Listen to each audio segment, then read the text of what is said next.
For all the people sitting on the sidelines, waiting and wondering, when should we buy?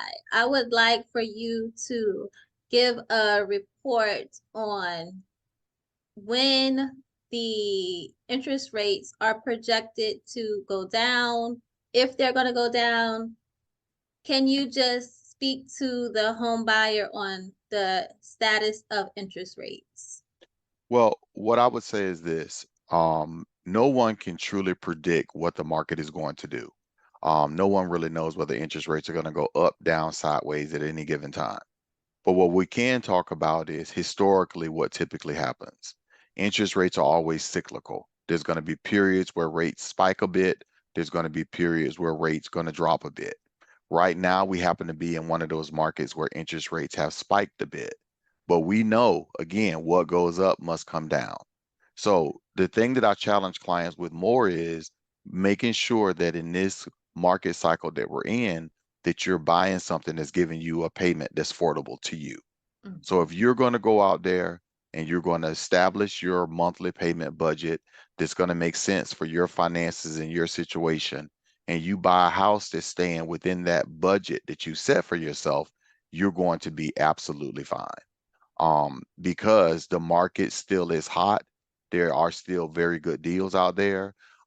You do have it now where the sellers are being reasonable again, where you can go in and be able to negotiate, certain things within the contract that you couldn't even do, a year ago or, 6, 8 months ago, even in some cases. So the biggest thing I have to tell folks to do is, yes, we're in a rising rate environment, but still take advantage of buying because now you're going to be able to acquire properties. You're going to be able to start building that equity and start building that wealth and legacy for your family. And the best time to buy real estate is always now, because Right. it's highly unlikely that prices on real estate, generally speaking, are going to go down. Over the Mhm. years, real estate typically appreciates. So what you're buying today for 300,000 likely may be, you know, 350, 375, 400 5 years from now. So even if the rate may be slightly lower, but if the price is $100,000, $50,000, $25,000 more, you're still in a situation where you're having that spiking payment. Right. And in addition to that, I would say for the buyers that are on the sidelines, that when you are renting, you are still gonna be faced with increased prices of rent because whatever rate or whatever the buyer or the owner is experiencing, he's gonna put that on to your rent. So Absolutely. what he's saying, yes, it's always a good time to buy.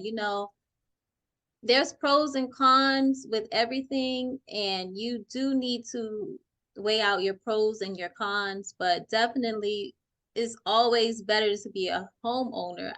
This is just my personal opinion, depending on your situation, because you're always going to be at the mercy of your landlord. You don't know if they're going to pass away. You don't know if they're going to want to sell, and there's so many different scenarios that I've dealt with from different renters who get in a pickle because, they're renting and their landlord said, you know what, I want to sell.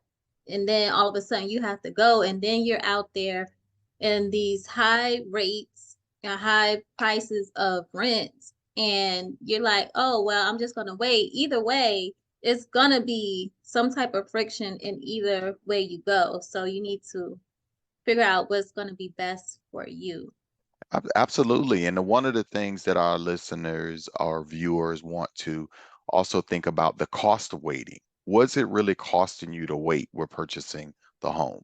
So let's say, for instance, someone is paying $2,000 a month right now in rent, which isn't even close to being a stretch, right? So if you're No, it's paying not. That's $2,000, average. I yes, yes. mean, So if you're paying $2,000 a month in rent, that's $24,000 a year. If you wait 2 years to buy, you literally are throwing away $48,000, yeah. a nudge under $50,000. Well, if you decided to go ahead and buy, at least now that money is going towards something that you owe. You're paying your loan down. And then you also have the potential for the value of that asset that you purchased, the home, which is an appreciating asset, has went up over time. So when you're going in and you're looking at it, just do the basic comparison, right? $2,000 a month, you wait 2 years, you're throwing away $50,000. The Mhm. other thing is that when you pay rent, you're paying 100% interest rate. None of that money that you're paying is going towards building any wealth or legacy for you and your family. What is going towards is building wealth and legacy for your landlord's family. Right. And that's something that you really want to take into consideration. And we're not trying to say that it's not, something that can be a little, you could be a little nervous, especially if it's your first time Mhm. around, or you may need help navigating through the process. That's a different situation. What you have to start with is you have to start with getting the mindset of you want to be a owner. Get that Mhm. renting mentality, off of, the forefront of your thoughts and start thinking about, hey, I'm going to own something for Right. myself and my family. I'm going to start building, right? Start thinking about being an owner and not a renter. Start Mhm. thinking about being an employer, not an employee. Start Yes. thinking about being a producer and not a consumer, right? I know The that's whole right. thing is a mindset. And once Mhm. you do that and you've said, hey, this is it. I'm going to stop throwing the money away. I'm going to start building something for my family. Then once you change that mindset, then it's a matter of getting the right people in your corner and the right resources that are going to help you accomplish that goal.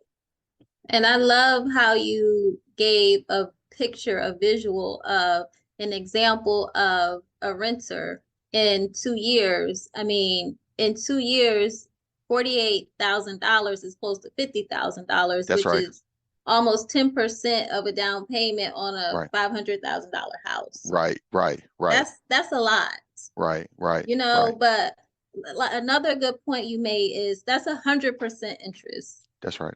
you know? So that's a great picture that you painted and a reality. We can say, oh, interest rates are high. Eh, yeah, but everything's high. Right. Right. Right. Not just the Right. interest rates. Right. Everything is high right now. And as years go on, that's life. The price of things go up. I mean, gas has never went back down to 99 cents. Right. And Right. I Right. remember when it was, but guess Right. what? It's never Right. went back there. That's right. That's right. That's right. So I'm just saying, like, Right. yeah.